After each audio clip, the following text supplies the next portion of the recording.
Congratulations, Ned. You have just become a medieval doctor. Unfortunately, you have no stethoscope, antibiotics, anesthesia, or germ theory. And no, you do not get the famous bird mask.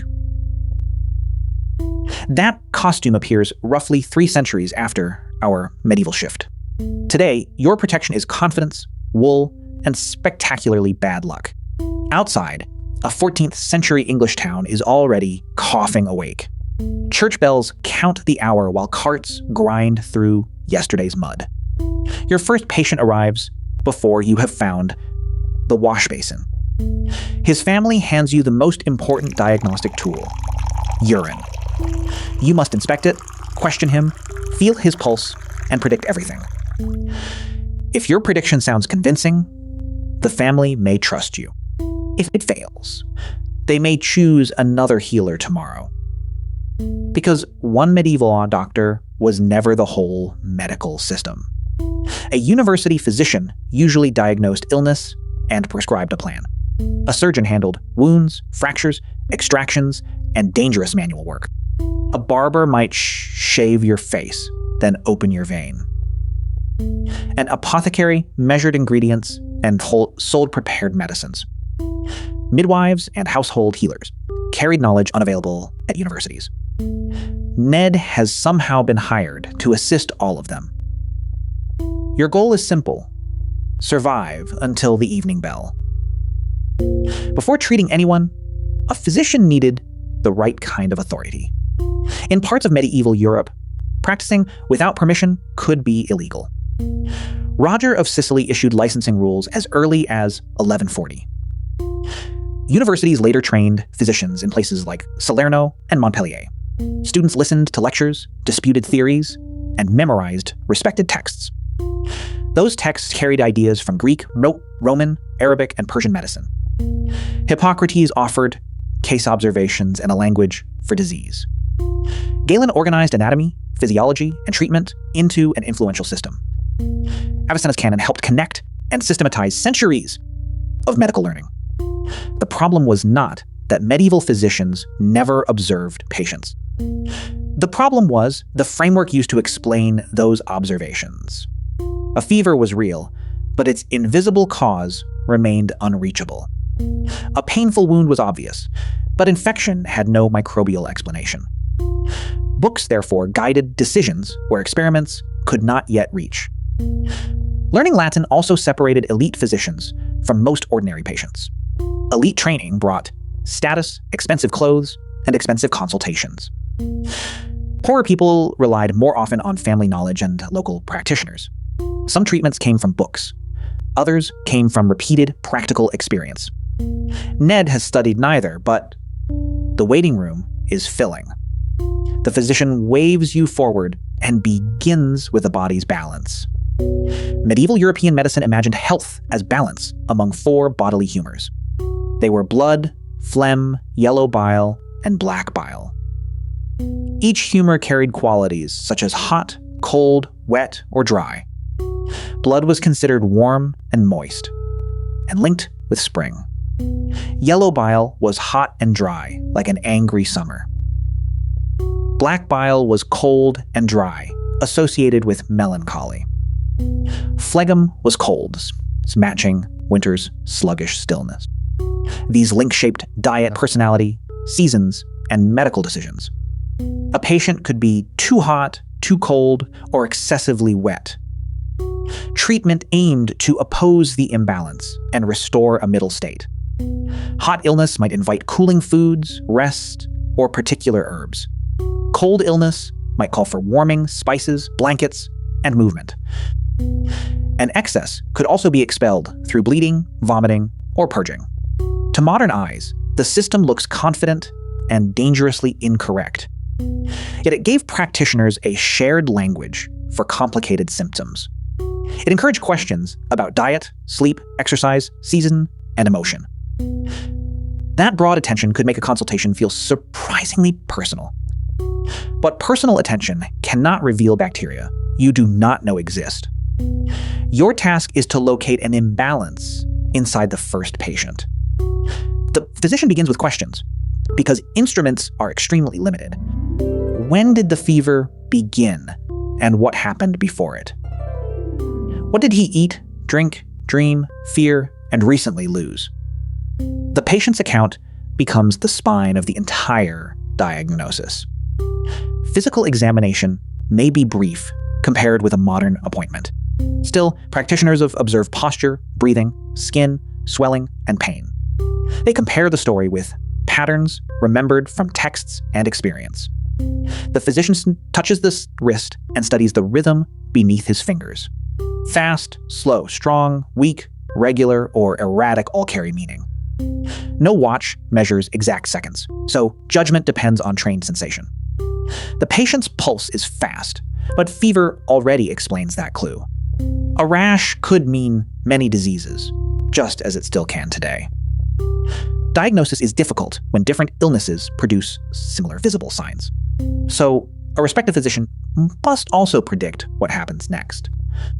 A confident prognosis can demonstrate knowledge even without a cure. It can prepare a family for recovery, decline, or death.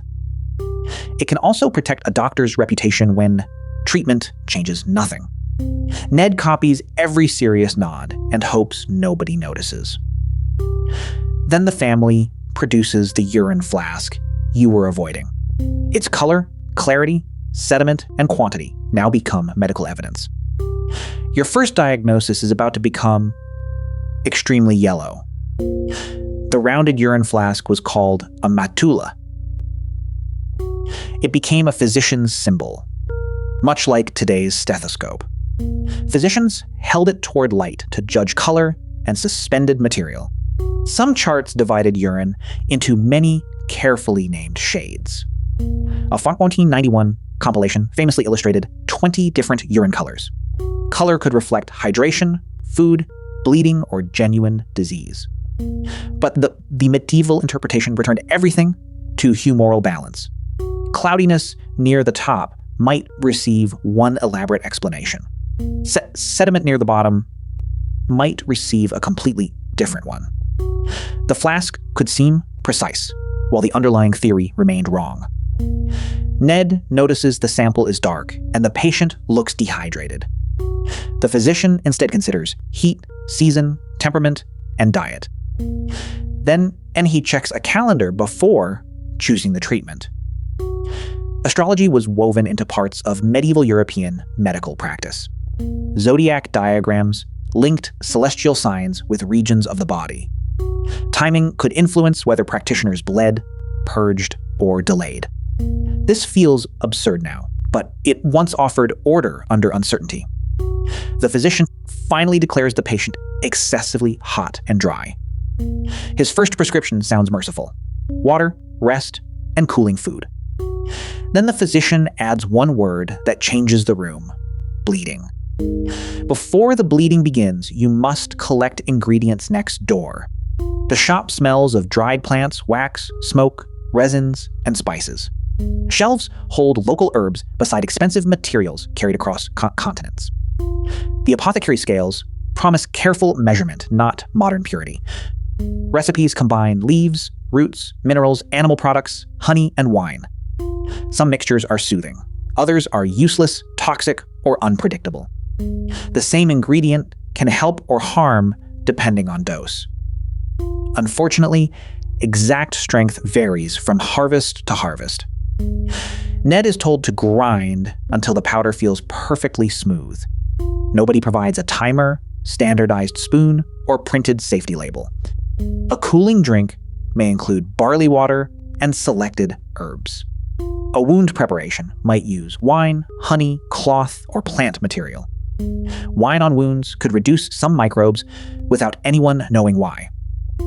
Honey can inhibit microbial growth, though medieval results varied wildly. Useful practice and incorrect explanation can exist at the same time. The apothecary also supplies pigments, oils, and artists' materials. In some towns, apothecaries and artists even shared a guild. Ned pockets nothing, because several jars display skull-like warnings.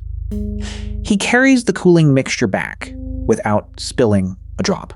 The patient drinks, and the barber prepares a sharper remedy. Bloodletting remained common because it fitted humoral theory perfectly. Too much blood meant balance could be restored by removing some. The procedure served headaches, fevers, strokes, and many other complaints. It survived for centuries because tradition reinforced its authority. The barber ties a band above the patient's elbow. A vein rises beneath skin in the warm, crowded room. The blade is small, but the consequences are not. One quick cut sends blood into a waiting bowl. Ned watches the patient's face become noticeably paler. The barber watches the bowl and decides when enough is enough. There is no laboratory value confirming an excess of blood. There is only doctrine, experience, and the patient's immediate response. Some people may feel temporary relief from pressure or expectation. Others become weaker precisely when their bodies need circulation most. Too much blood loss can cause shock and death. The physician orders the cut closed before Ned faints first. But removing blood is only one path for removing imbalance. Emetics provoke vomiting. Laxatives provoke an unforgettable afternoon. Cupping and leeches offer other methods of drawing the null outward. Your next patient requires something worse than all of them: surgery. A carpenter has driven a splinter deep beneath his hand. The wound is swollen, hot, painful, and beginning to drain. A learned physician may advise, but a surgeon performs the cutting.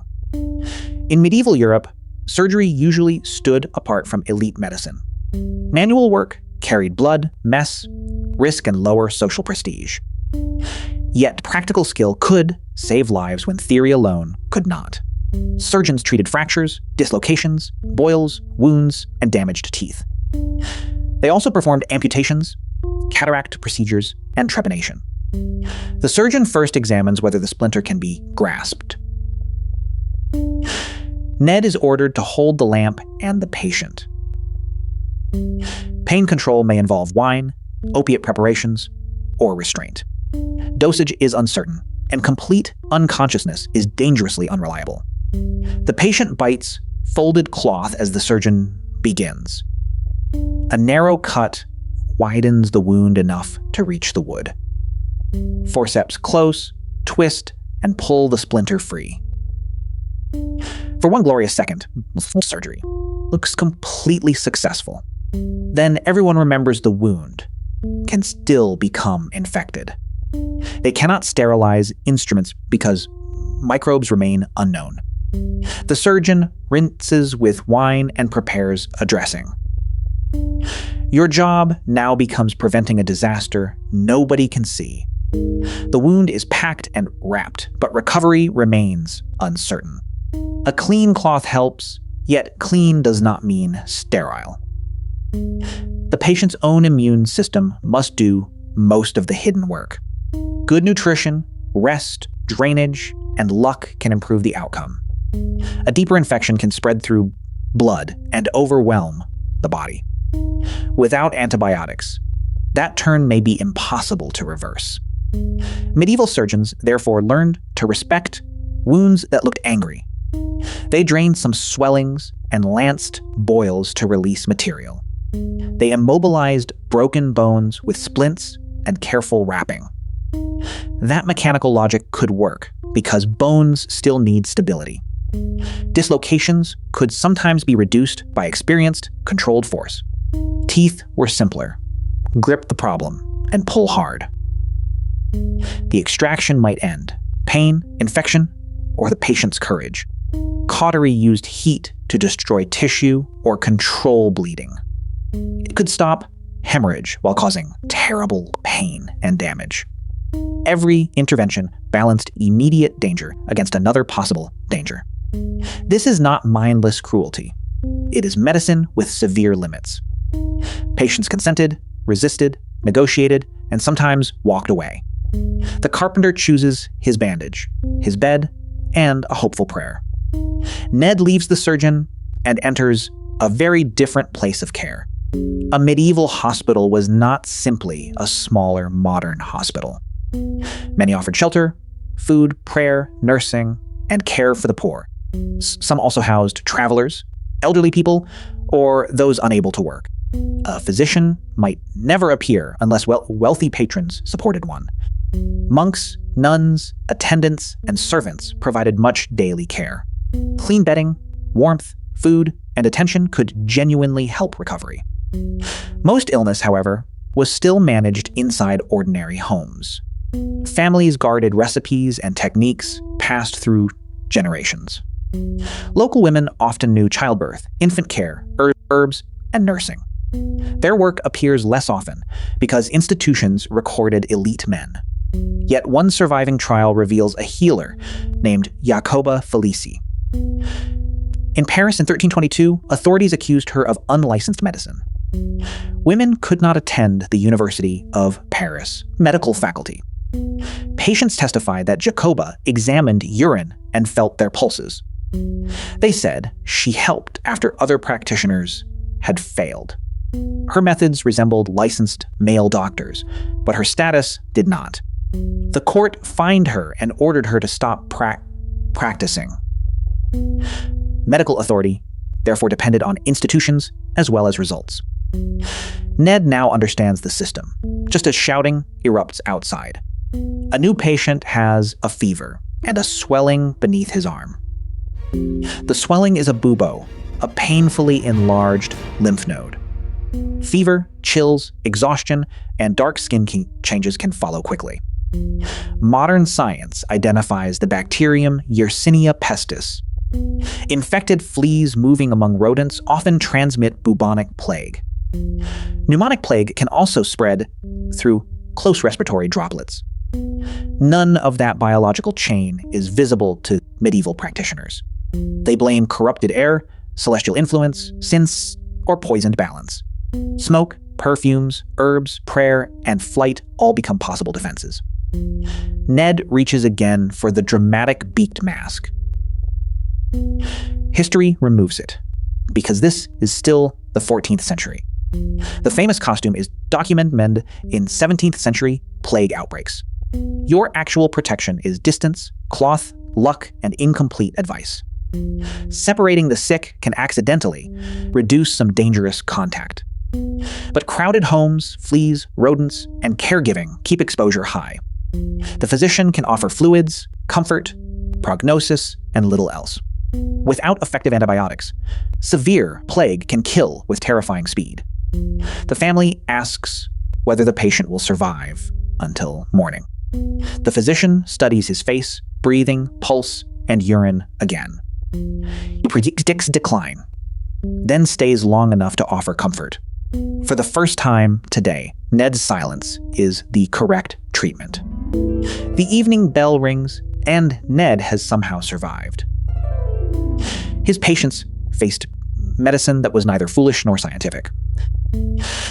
Practitioners observed carefully, remembered patterns, and developed real manual skills. They listened to stories, because stories were often their best evidence. They recognized that food, rest, environment, and emotion affect health. They could set bones, remove splinters, drain swellings, and extract teeth. Basic nursing sometimes helped more than the grandest learned prescription. But the four humors could not identify microbes or internal disease. Bloodletting and purging often weakened people already fighting illness. Surgery lacked reliable anesthesia, sterilization, antibiotics, and transfusion. Status and licensing could exclude capable healers like Jacoba. We should neither romanticize the past nor mock everyone inside it. They reasoned with the knowledge, tools, institutions, and risks available. Modern medicine changed when observation joined testing, measurement, and biology. That change took centuries, arguments, failures, and countless recorded cases. Ned keeps one lesson from his impossible first day. Confidence is useful, but confidence without evidence can become dangerous. Tomorrow, he may become a soldier, prisoner, sailor, or royal taster. Comment the historical job that should ruin his next morning. History happened. Ned suffered. And somehow he is still employed.